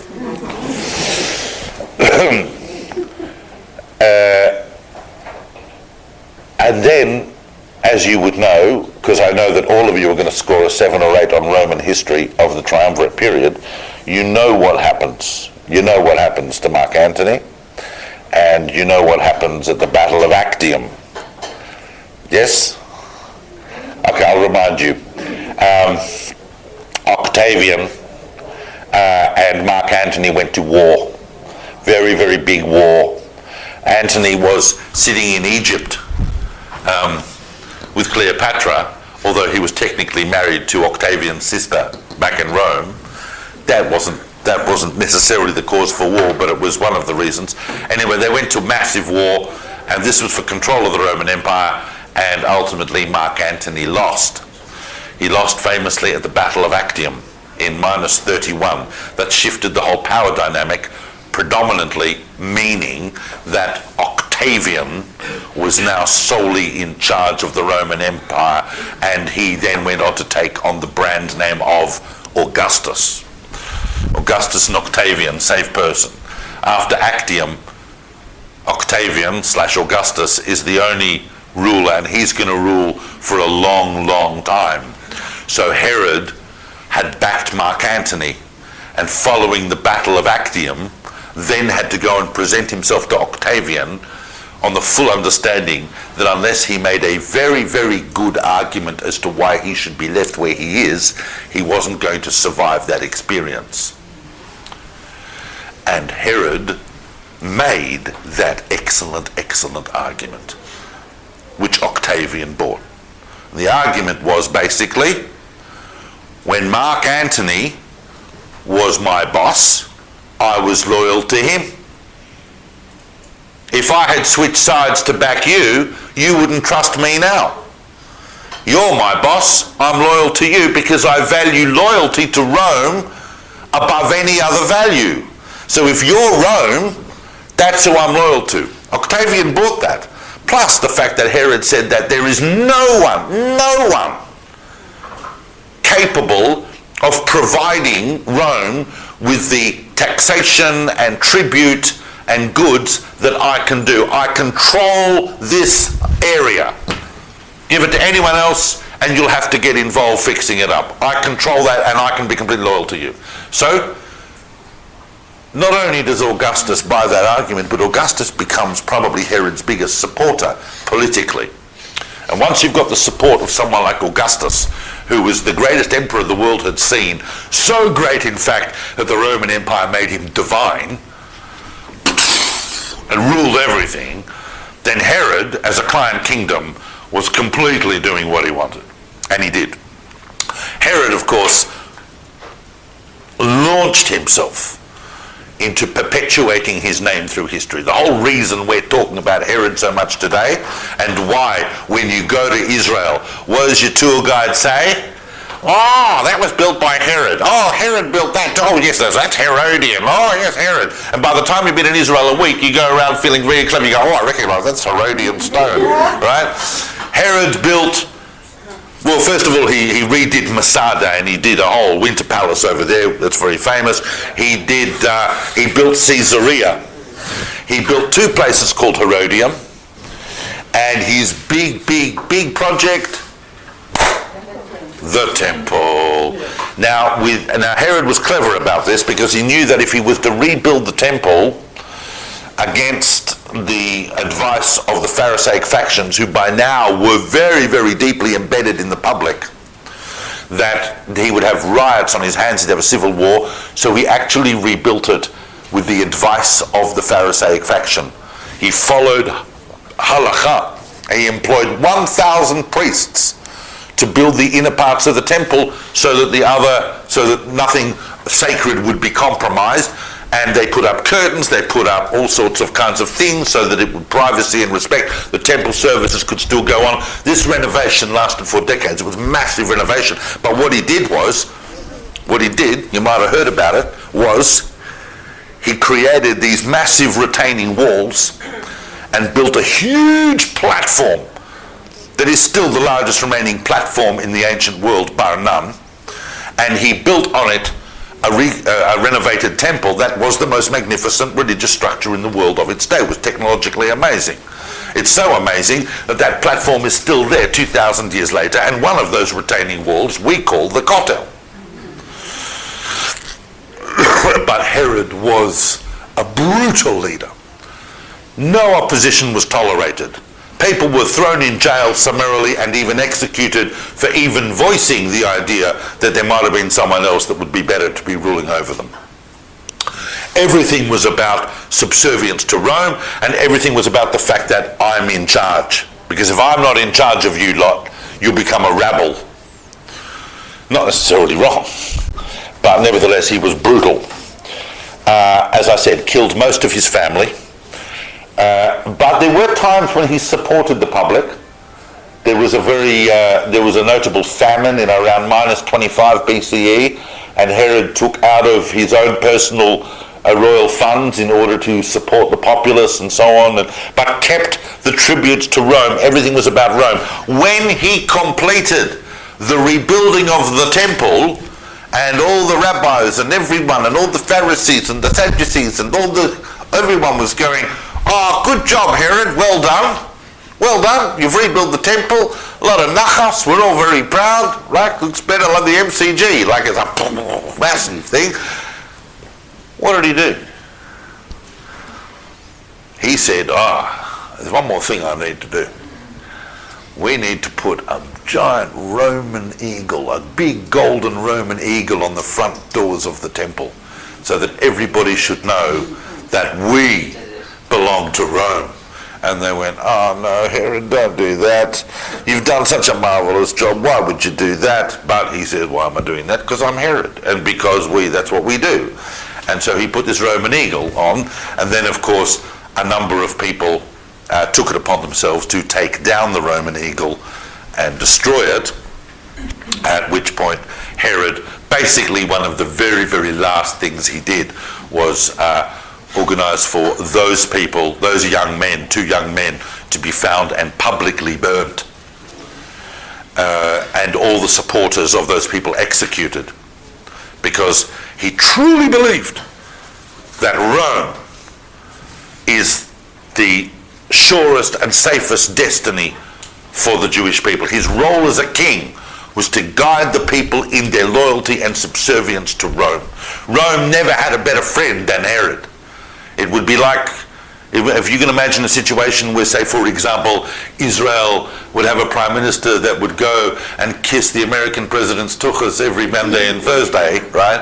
If you can imagine a situation like that, that's what Herod was in relation to Octavian Augustus. Now, there's so much more we could say about Herod. There really is. Just on his wives is fascinating, and all of them had political or social reasons as to why. Miriam the Hasmonean, of course, ended up getting executed by him. That's a whole story. He executed most of his children. In fact, even his heir and successor was killed in the last days of Herod's life by Herod's order. But eventually, when Herod died, round about -4, he was succeeded by, I'm just looking at the time, okay, he was succeeded, I got through Herod quicker than I thought, but I'm sure I've had to leave a lot out, and I can't recommend enough, if you're a student of history, to read up on Herod, but I just wanted to focus on the nature of the kingship. This is a very different type of kingship from the ones that we saw during the times of the First Temple. This is, well, maybe not, because maybe Herod was the type of king that we saw that was appointed by the Egyptians or the Babylonians right at the end of the First Temple period, except they never really got the chance to fully materialize their particular views, and besides which, even those kings like Jehoiakim and so on, never really felt internally that they wanted to be a client kingdom. Herod wanted to be a client kingdom. He liked the fact that all his kids were educated in Rome. He sent all his children to be educated, and that's going to produce the next generations. By the time he died, there were 4 sons from his various marriages still alive.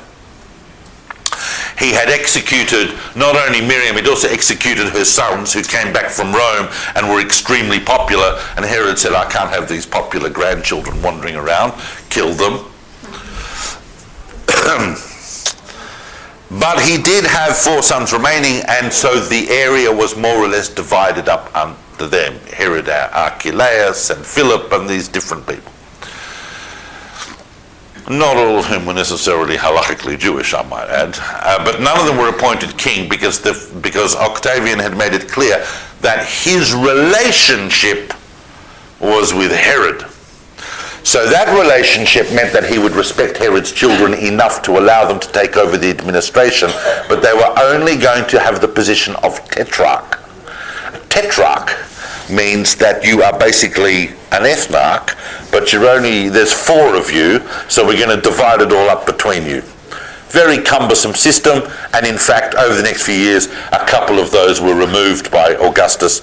All decisions to do with Jewish administration and who was in charge were taken in Rome. Once they gave you the power, you had total power, but who you were was determined in Rome by the Senate and by the emperor. Effectively by the emperor, because the Senate under Octavian was a very minor body in terms of its influence. And then basically the Romans said,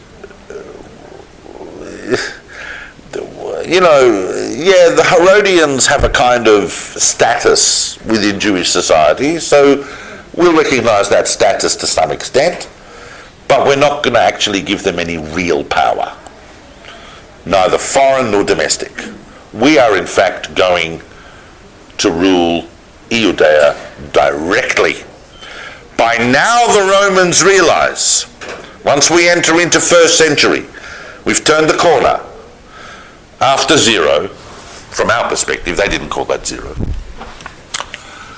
By the time you get to here, the Romans realized the value of this land as a trade route, as an economic and military buffer to all of the different interests that Rome is trying to hold on to. Remember, by now, Rome rules Egypt. So it's not just Herod who was a client kingdom, the Ptolemies were clients as well. Cleopatra was a client of Rome. Same status as Herod. To hold on to all of these, the land of Israel is absolutely crucial, and we can't afford. Herod's children are not as talented as Herod, and we need to control that directly, so we are going to send governors. And that then starts the whole cycle of governors. However, the Herodians still have a kind of ennobled status.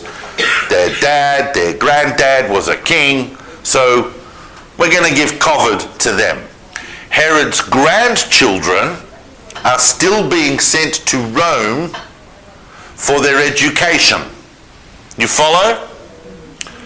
And that's very, very interesting, because one of Herod's grandsons, a son in fact of a person, do not get confused, a person called Aristobulus IV, who was one of Miriam the Hasmonean's sons, that, as I said, had been strangled by Herod, probably not directly, but on his orders.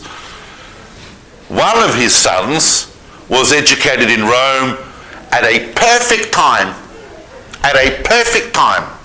He was born, well, and this figure is so interesting that it's almost making me cry. We can't go into more detail on him. But this person, who grandson of Herod, in fact, I'm going to write the Herodians in red because that works, and also because red's working well at the moment, and we can differentiate the Herodian. It's all in the notes. Herod's son, Aristobulus IV, killed, but his son, who was born as Marcus Julius Agrippa. Now, who was Marcus, the original Marcus Agrippa? It was a general under Octavian. They're a very impressive general, and you can see the Herodians out of covet to Rome, they're naming their grandkids after these Roman generals, right? It'd be a bit like in Australia having a child and calling him, instead of calling him Chaim Shmerel Cohen, you're going to call him Gary Ablett, right? Now, but he comes down to history known to us as, he takes the title, he's known to us as Herod Agrippa. So we know him as Agrippa. Now, he happened to be sent to Rome to be educated, and in Rome, under the Emperor Tiberius, because Tiberius by now has succeeded Augustus, he goes to school. And what happens when you go to school? Especially if you go to the posh schools in Rome, the kind of Etons and these kind of places where royalty is also being educated, and you come from a yichastika family, and you might find yourself best mates with someone who's going to go on and have a shot at becoming the emperor. Yeah? Well, that's what happened to Marcus Julius Agrippa, and Agrippa became very, very good friends with a guy who was connected with the Roman aristocracy, and his name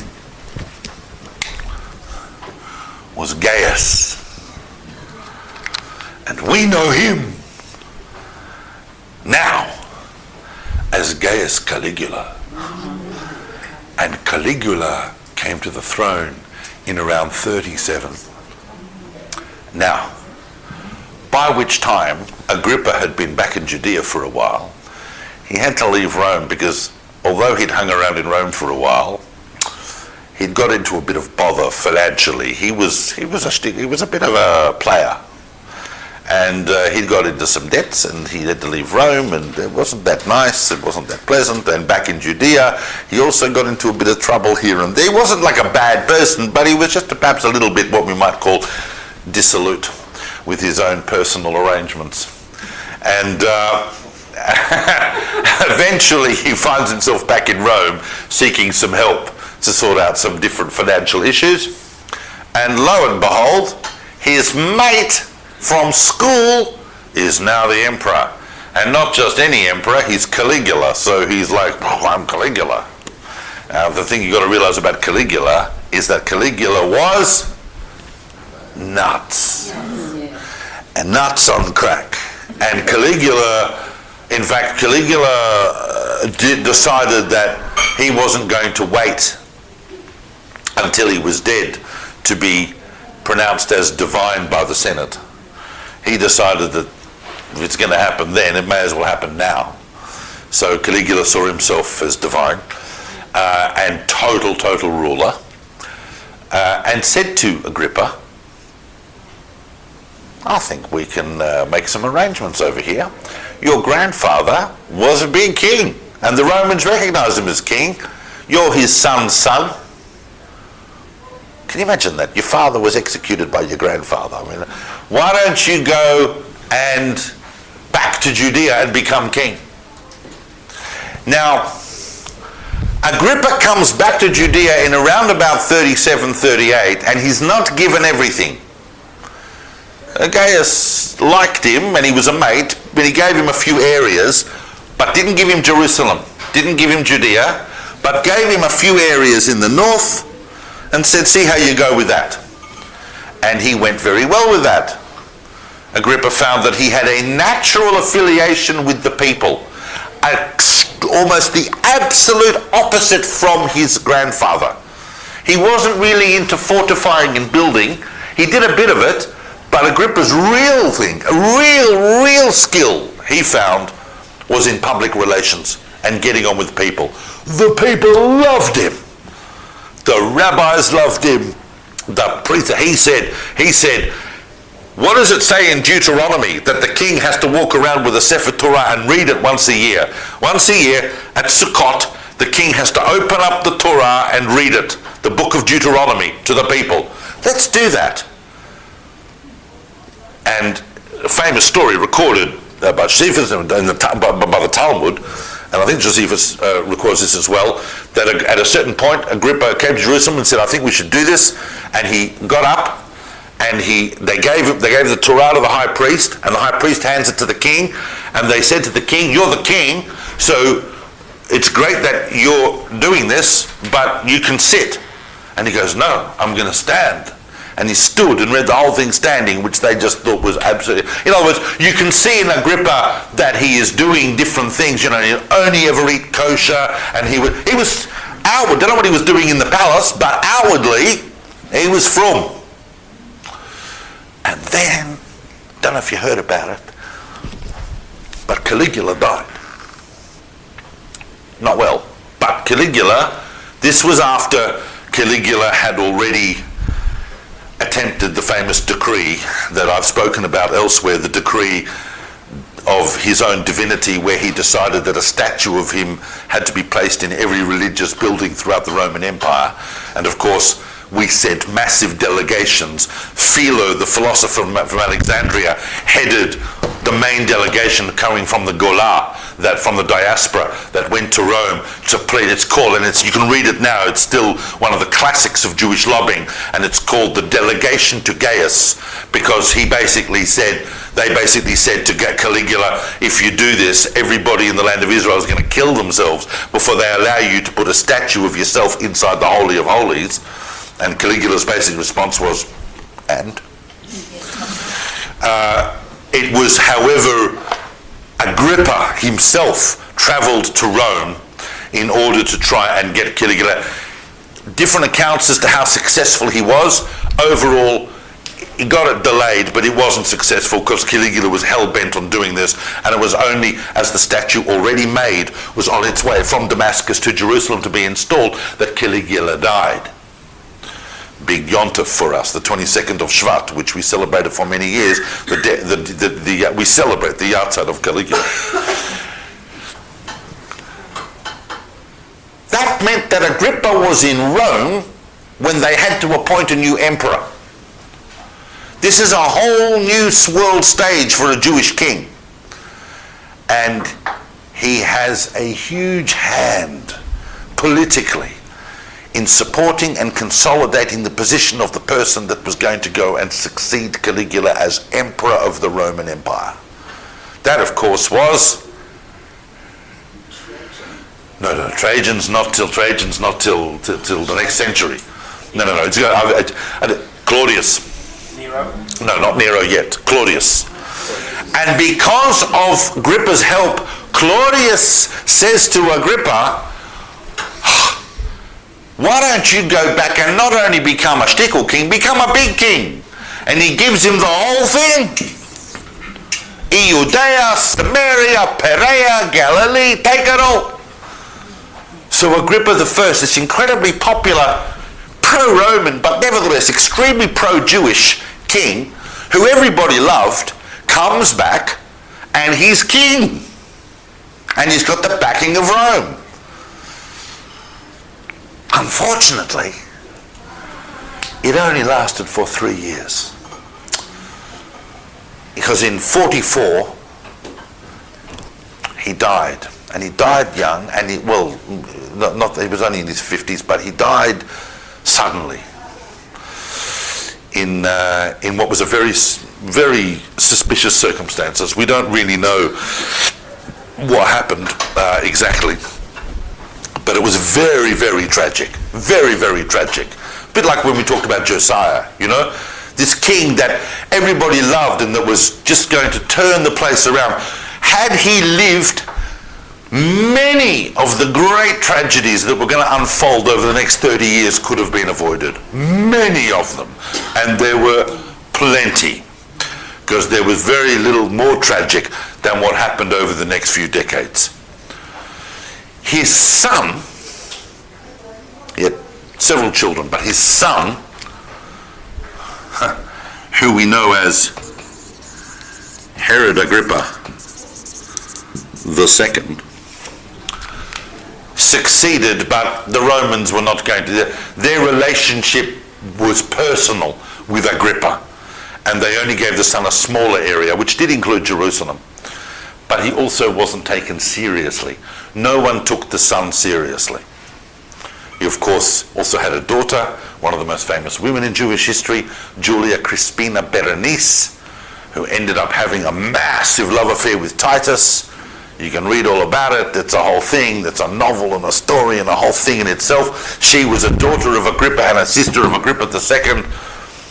But he was weak in the sense that he had very, very, very few powers. The Romans put governors back in.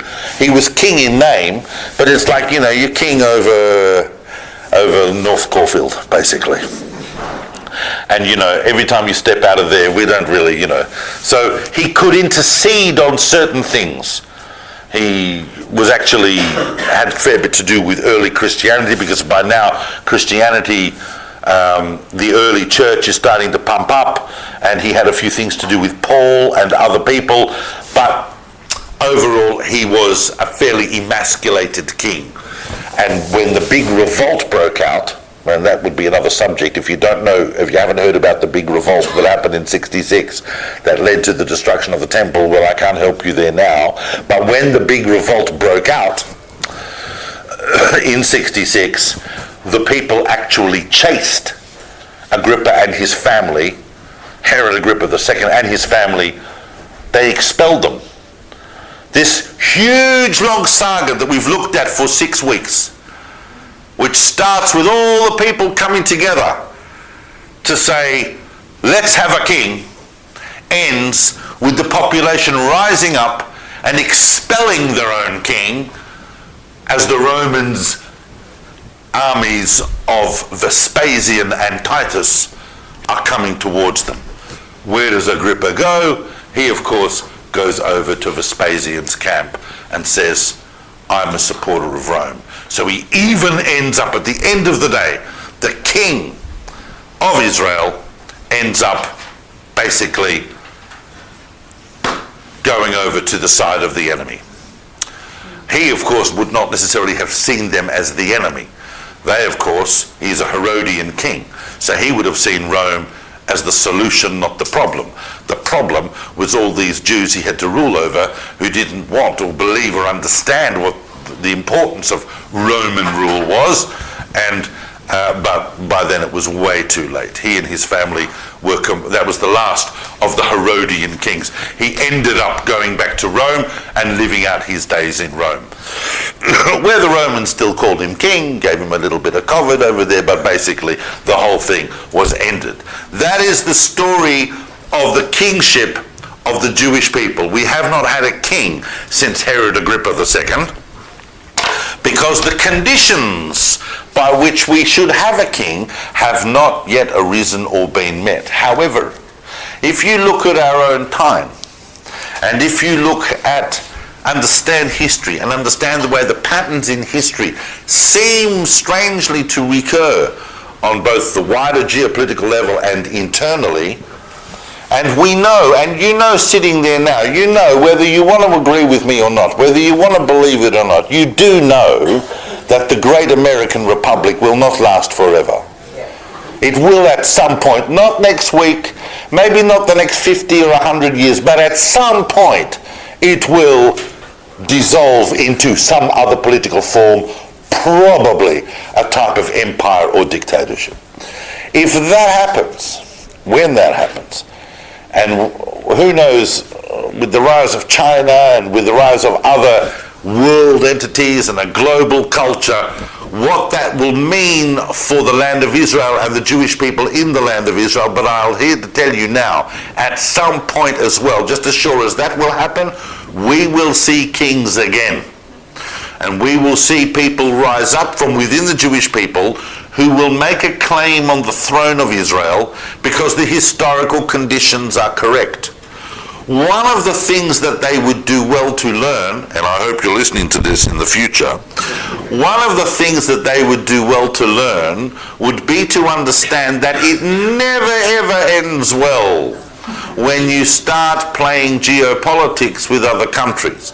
The role of the king of the Jewish people is to be primarily concerned with the welfare of the Jewish people, not as a power trip, but because you, like King David, are ultimately a shepherd of the Jewish people through history, allowing them to live quietly and peacefully, trusting in the covenant that was made with the Jewish people, that if they set up a righteous society in the land of Israel, they have nothing to be afraid of. Nothing to be afraid of, because no power in the world can defeat the power of righteous living. And that is the secret to the true kingship of Israel, and that is a lesson that ultimately we will still have to learn. But if we go all the way back to Samuel, we'll realize that maybe we don't need any more kings, because we just need a direct relationship with justice and righteousness in the land of Israel. And thank you so much for coming through that entire 6 weeks.